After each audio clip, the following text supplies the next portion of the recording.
आज हम देखेंगे डिविडेंड डिसीजन के बारे में। तो डिविडेंड डिसीजन मतलब क्या होता है? अभी कंपनी सेल्स करती है, उसमें वेरिएबल कॉस्ट लगता है, उसको कंट्रीब्यूशन कहते हैं। फिक्स्ड कॉस्ट लगता है, उसको क्या करते हैं? Earning before interest and tax. फिर इंटरेस्ट, टैक्स, प्रेफरेंस डिविडेंड सब माइनस करने के बाद जो अर्निंग आती है उसको कहते हैं अर्निंग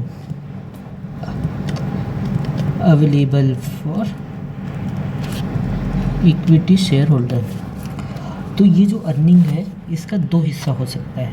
पहला हिस्सा या तो कंपनी रिटेन करेगी या फिर कंपनी डिविडेंड डिस्ट्रीब्यूट करेगी। तो कितना अमाउंट रिटेन करना है और कितना डिस्ट्रीब्यूट करना है इसको कहते हैं डिविडेंड डिसीजन। तो जब हम डिविडेंड डिसीजन के बारे में बात करेंगे तो उसमें बहुत सारे मॉडल्स हैं। कोई एक्सपर्ट्स कहते हैं कि dividend decisions will affect market value of the firm, और कोई कहता है कि dividend decision will not affect market value of the firm.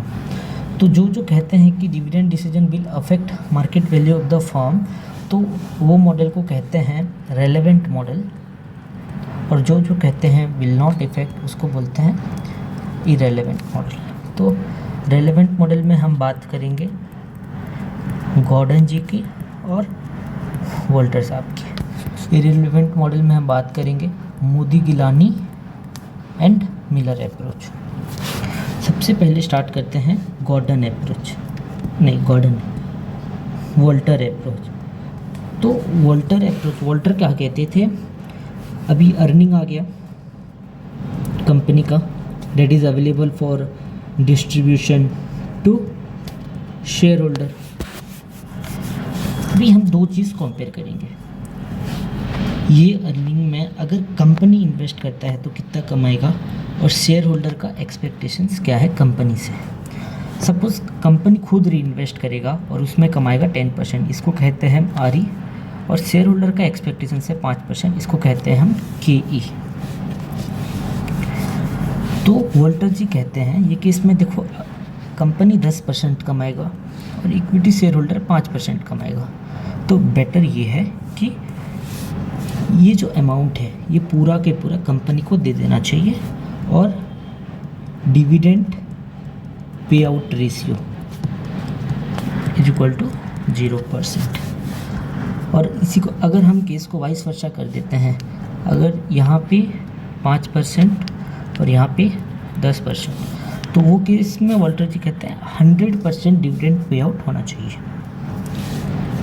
तो इस चीज़ को प्रूफ करने के लिए उन्होंने एक फॉर्मूला दिया था, P0 is equal to P0 मतलब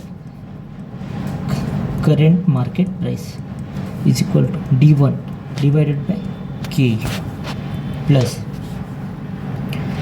अभी कंपनी अर्निंग कमाए हैं उसमें से डिविडेंड पे करेंगे, कुछ भी डिविडेंड पे करेंगे, और जितना बचा ये कंपनी री इन्वेस्ट करेगी तो उसमें से आरई कमाएगा।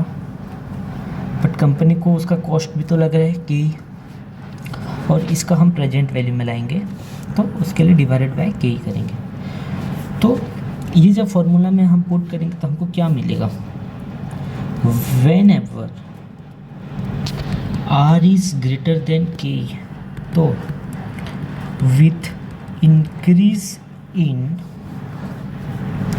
retention market price will also increase।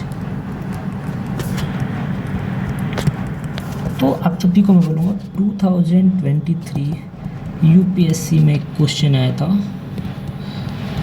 Walter model को लेके। तो अगर आप उसमें सॉल्व करेंगे ना तो आपको पता चल जाएगा कि ये चीज़ कैसे वैलिड है। तो आपको मैं उसका क्रक्स बता देता हूँ। उसमें 3 कंपनी है ABC। तो एक कंपनी के केस में R इज़ ग्रेटर देन के है, फिर में R इज इक्वल टू के है, R इज स्मॉलर देन के है। और यहाँ पे देखेंगे कि with increase in retention P0 will also increase। यहाँ पे देखेंगे with increase in dividend P0 will also increase.